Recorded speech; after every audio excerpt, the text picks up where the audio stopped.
This is Brenda Hernandez with Wildcat Nation, and today we're going to interview Ruben Baca. Tell me a little bit about yourself. Well, I'm the frontman and lead player and manager for the Ruben Baca band, which is my own musical project, and I also manage and play bass for Destiny Awaits. I'm also the administrative assistant for the Center for the Arts, which involves a lot of communications and putting together a lot of musical projects, as well as different cultural celebrations, art exhibitions, and really anything in Hobbs that Hobbs thinks it doesn't have. What are your projects involving music? Well, I play in Destiny Awaits, and that's a post-hardcore metal band more geared towards the younger millennial audience. And then I have my own musical project, the Ruben Baca band, which has been probably 4 years in the making. Right now I have a pianist who plays behind me, Naomi Joy, and a drummer, Brett Rich.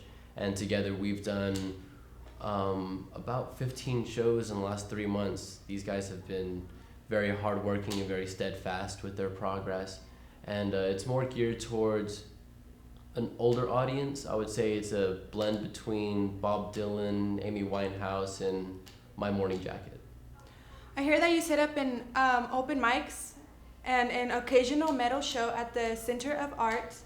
What is your schedule for these shows? The open mic nights run on a monthly schedule every first Saturday. They usually last between 2 to 2.5 hours, depending on how many acts we have. And the metal shows are usually on a 2-month basis. Those do not have a clear rotating schedule, but at the same time, it's very hard to fill that in between other Center for the Arts activities. Okay, how do these shows usually come out?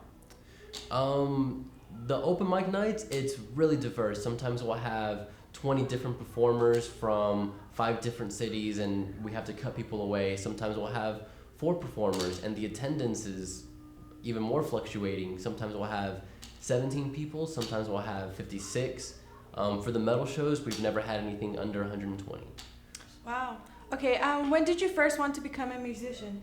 I first wanted to become a musician when I was about 14, and I had been living in Amarillo, Texas, and I lived next to this coffee shop, the 806, which is, one of those really cool hipster hangouts, and I heard this guy playing this song, and I can't tell you his name even to this day, but he was just sitting there with his guitar and his harmonica and singing, playing for a room of probably 70, 80 people, and they were all mesmerized by this one-man band, and I knew then that, there's nothing more powerful than captivating all of those people with a song.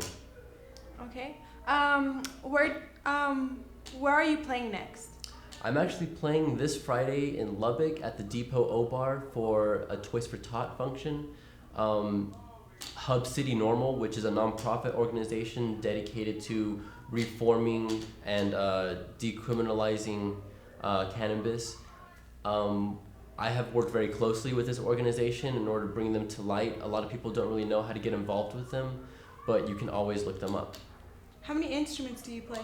I play, I can play 13 instruments, but I play typically 7 instruments well, from piano to cello to harmonica and guitar. It's really important to be able to learn different instruments whenever you're a leader of a band, so that way you can tell them exactly how you want it to sound, because most of the time people just want to go their own direction. Can you briefly tell us about some of the people that you work with in music? Yeah, I work with different promoters and different managers of bands and venues. I try and get not only my own band shows, but if people need touring dates and they're passing through Roswell, or if they're passing through Lubbock or Amarillo, I'll really try to help them out, because I know once I get to the point where I'm doing national shows that the favor will be returned tenfold. Okay, how do you contribute others to become involved with music? Oh, the open mic nights have been immeasurable in doing that, and also just jamming with random people. Sometimes I'll see people on Facebook or YouTube, and then we'll trade song ideas, trade chord progressions, just talk about music for a really long time. Some of the best friends that I have now actually don't even live here, and we've only met through YouTube and Facebook. I always encourage people to get out and do things like open mic nights, or to play background music for things as random as open houses for real estate or something like that. You know, you never know where you're going to get your next gig from, and that's really important to understand. You need to take every job that you can in your field.